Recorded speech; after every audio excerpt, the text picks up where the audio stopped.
Maine's lobster industry is booming and it's making more money than ever. But it's also for this exact reason local economies are being devastated and thousands are being put out of a job. So what's going on here? Although it definitely wasn't like it was today, Maine's commercial lobster industry has existed since the 1700s. Lobster was so common that it was considered trash food. It wasn't until the late 1800s that lobster became viewed more as a delicacy and demand soared. This created a vicious cycle where this demand caused more fishing, which made lobster rarer, which caused more lobster fishing, which made it even rarer. It had already gotten so bad that during the Prohibition era, many lobstermen turned to illegally selling alcohol. It wasn't all the way until the 1990s that the lobster population began to not only grow again, but explode. You see, cod, a main predator of lobster, declined largely due to overfishing, and increased conservation efforts played a small part, but the biggest reason is something I'll get to in just a moment. For now, the rapid increase in lobster was actually becoming a problem since the market was quickly becoming oversaturated, decreasing prices.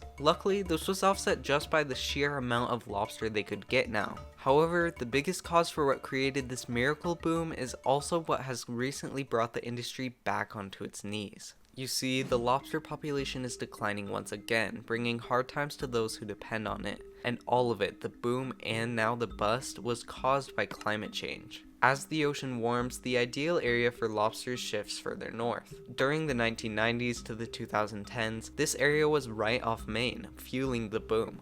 But the Earth is only continuing to warm, shifting the ideal area up and away from Maine, leaving their waters too hot to sustain a large lobster population. Even worse, the coast heats faster, pushing lobstermen to fish farther out in deeper waters, requiring better equipment, which makes this already costly declining industry harder to get into. This is why a lobsterman told the New York Times that, while climate change really helped us for the last 20 years, it's probably gonna kill us in the next 30.